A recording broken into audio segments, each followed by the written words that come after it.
Hey everyone, I'm going to be continuing reading Magium from where we left off. I had to redo everything and my computer is being pretty glitchy today, so we're going to see how this goes. We're restarting from chapter 7, and this is me doing a good berry run-through. And I did have to do all of my settings and everything all over recently, so hopefully it sounds good. Alright, switching over to the Magium screen. And please be nice.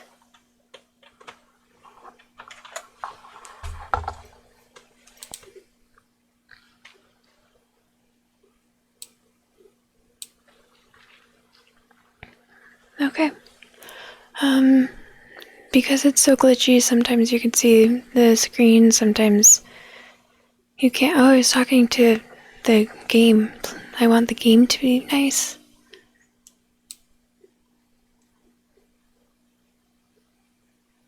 Okay. Well, Kate says, I suppose I should get going too. Darren, Rose, and I all look together simultaneously. I guess this is goodbye, she says.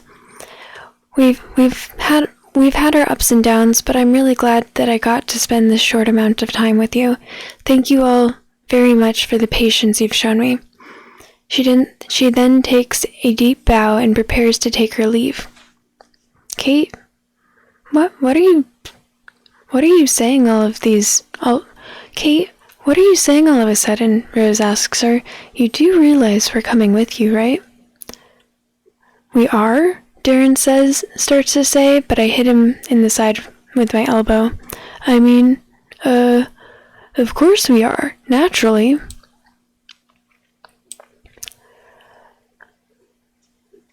What? Kate says, shocked. No, Rose, you can't. What about all the sick people waiting for you in your hometown? Oh, you don't need to worry about that, Rose says. With all of the shortcuts we've been taking so far, I am days ahead of my original schedule. I would have never had the courage to take such a direct route if you hadn't been there to escort me. Accompanying you on your way to meet your friend is the least I can do to pay you back. And besides, Hadrick said that the camp you were headed for isn't that far from here. Isn't that right, Hadrick? Aye, Hadrick answers her. It's true. There, you see? Rose says, smiling. Everything works out just fine. But I couldn't, Kate starts to say, but Hadrick interrupts her. It's settled then, he says loudly, completely drowning out the rest of Kate's voice. We all go to see Kate's friend. Now, come on, follow me. I'm going to try and take a shortcut.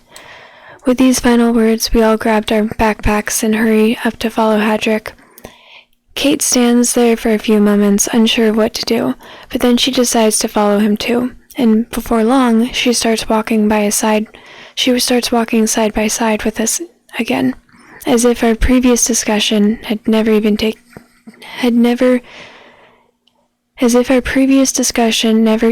place.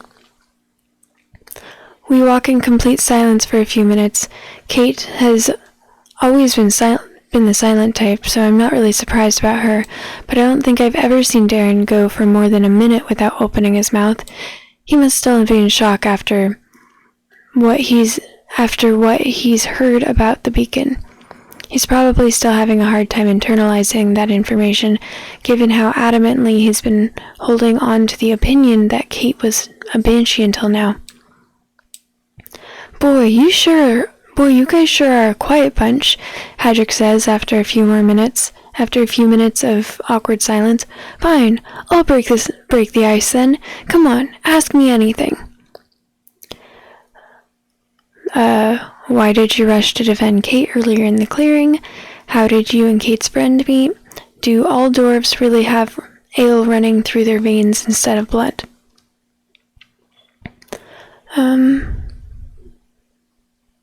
I'll go with...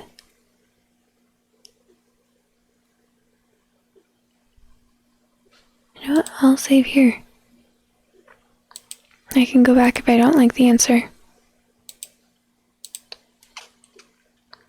So for the first try, I'm gonna go with, why did you rush to defend Kate earlier in the clearing? Well, I'd heard all about the Because of how glitchy this game is, sometimes you can see it, sometimes you can't, and I can't really do anything about it, so hopefully you don't mind. Let me know if it's too much, but half the time, you guys just won't be able to see it. I'm sorry, I hope that's not too distracting. If anyone has any ideas about a better phone game emulator than BlueStacks, please let me know.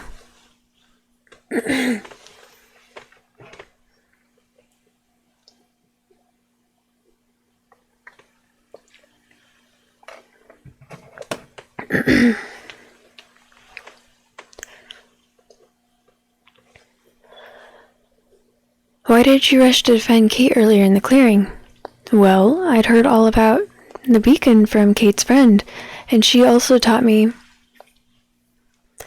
how to differentiate between artificial mages and banshees by the feel of their magical aura.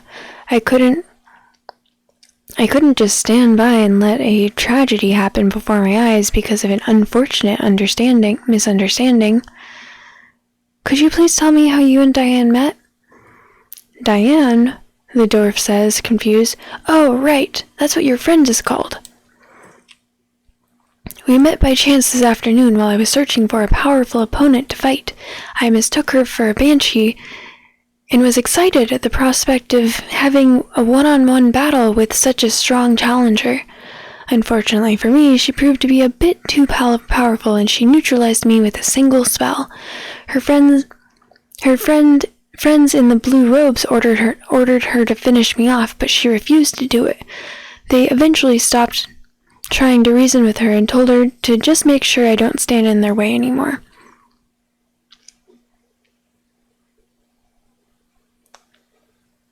Yeah, BlueStacks sucks. She defied the ancients? Kate asks, surprised. Aye, Hadrick says. When I realized that she was actually serious about sparing my life, I asked her if she was really a banshee, and that's when she told me all about the Beacon of Hope and about artificial mages. Could you please tell us why you like fighting so much? Rose asks him. Why does a bird flap its wings? Hadrick says. Why do snakes slither on the ground? I enjoy fighting because it's in my blood. My father was a warrior and his father before him, and it goes the same for all members of my clan. Mahad Salak, I tell Hadrick. Mahad Maktar, he answers me without thinking. Hadrick then realizes the trap I laid for him and starts laughing loudly. You got me, Barry, he says. Well played. I'm sorry, I do not understand, Rose says. Glory in life, glory in death, I translate to her. Many of the giants on the northern continent live and die by this credo, and some of the clans even use this as a salute between members. I read about it once in a book that described the races and culture of the northern continent. But why would a dwarf like Hadrick know this credo? Rose asks, still confused. It's because he isn't actually a dwarf. He's a giant shapeshifting as one. What? Hadrick asks, utterly shocked. That's some really impressive deductive skills there, Barry, Hadrick tells me. How did you figure it out? Well, ever since I saw you in the clearing, I could tell by your magical aura that you were already shapeshifting, but shapeshifting magic can only be used to modify your size or transform yourself into another creature. You cannot use it to disguise yourself as someone else, so I figured that you needed to have some sort of reason to make yourself seem smaller than you actually were. It was then that I remembered your giant form from when you first called out to us. Normally, it would be impossible for someone to transform himself into a giant because it would break the laws of shapeshifting. That made me realize it must have been the other way around, and the giant form was actually your original form. Hadrick laughs again. Well, you found out my secret, he says. What are you going to do now? Will you report me to the organizers so that they can kick me out of the tournament? Are you going to use this information to blackmail me into helping you with the objectives? What? I ask him. No, don't be ridiculous. If I did any of that, then what were to stop you from also reporting me for having joined this mage tournament as an ordinary human? The reality is that the organizers likely just don't care. They didn't even bother to do some minimal screening of the contestants and let hundreds of ordinary people like me join this tournament without even considering the implications. Why would they care if they also let in a giant or two? I think you may be right, Hadrick says. Well, I guess that's enough questions for now. If we go on like this, I may well end up giving away my home address. Ha ha ha ha ha. As we advance through the forest, we start seeing some bright yellow lights circling around the trees. What are these, I wonder, I ask as I point towards one of the yellow lights. Overgrown fireflies? Oh, Rose says. Oh, no. This place isn't good. This isn't good. We have to get out of this place as soon as possible. Why? I ask her. What's wrong? These aren't fireflies. They're spirits of the forest. We have entered their sacred woods by accident. We're not allowed to be here. The options are, what are the spirits of the forest? What are sacred woods? Not allowed by whom? I'll go with, what are spirits of the forest? They are guardians, Rose tells me, sworn to protect both the animals and the forest and keep them from harm. And who exactly decided that we're not allowed passage through these woods? The Great Golden Fox. Please, there's no time. We need to get out of here before it's too late. Kate? We hear a woman's voice coming from behind a tree. Kate, is that you? As the woman who appears to be Kate's friend reveals herself to us, we see that she has a rather muscular physique, though it doesn't by any means make her look unattractive. She has blue eyes and short blonde hair that's standing up on her head, likely as a side effect of her electrical powers. She is wearing tight leather pants and a gray tank top shirt, while her age seems to be close to that of Kate. She also has a burn scar on her left arm, which is likely a souvenir from a hard-fought battle. Diane, Kate says, unable to contain her joy. I can't believe it's really you. You don't know how long I've been trying to find... You idiot, Diane shouts, immediately silencing Kate. Why did you come back? You aren't supposed to be here. Diane, listen to me. I came back here to save you. I came back here to take you away from this place. I don't need to be saved, Diane says as she points at her neck in order to show Kate that she is no longer wearing a collar. I am working with them of my own free will. What? But why? I don't understand. It doesn't matter. What matters is that you need to get out of here quick, before the ancients come back, and stop looking for me, please. No, Kate shouts. I'm not leaving here without you. Yes, you are, Diane says as her eyes start glowing bright and electrical currents start forming around her. Kate, maybe we should retreat for now, I tell her as I start to feel the hair on my skin stand up from the static electricity around me. No, Kate says, if she doesn't plan to see reason until I beat some sense into her stupid head, then I'll... Before Kate gets to finish her sentence, there's a sudden powerful surge of electricity in the air around us, which shocks us all violently and then makes us fall to the ground in unison. Out of the 5 of us, I appeared to be the only one who still maintained his consciousness, although I can barely move. As I look towards Diane, I can see 2 men in dark blue robes approach from behind her. They are both wearing their hoods so that I can't see their faces clearly. "What's going on here?" asks the man on the right. "More intruders."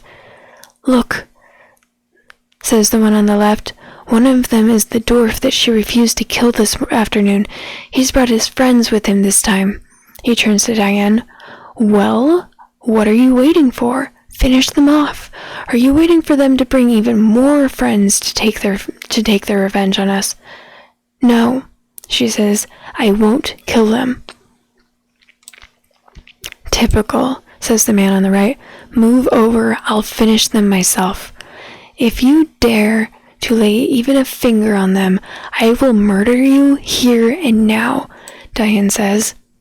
"You dare threaten me, wench? Don't you realize what position you're in?" "Stop it, Zenir," says the man on the left as he puts his hand on the other's shoulder. "You know full and well that we are no match for her in battle.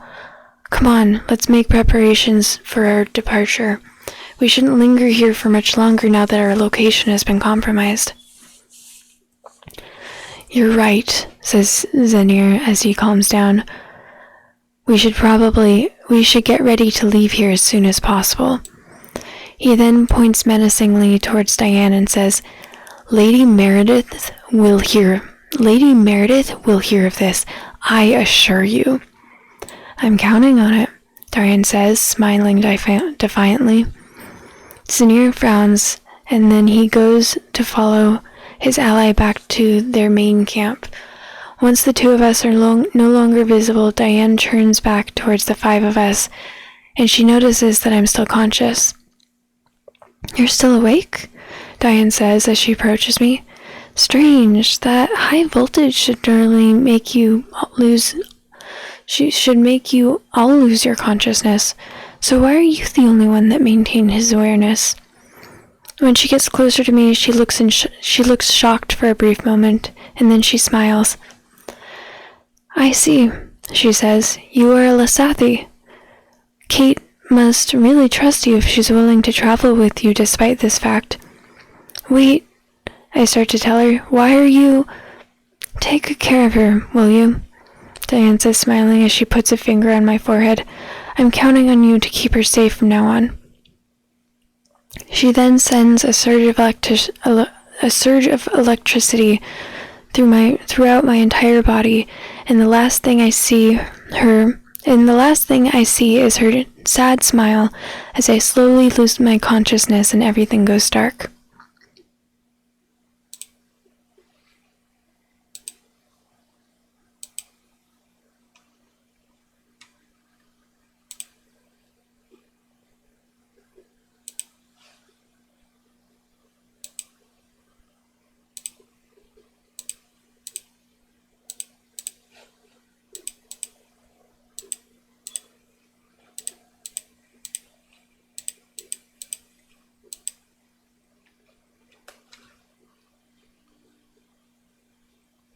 Oh, that's probably enough.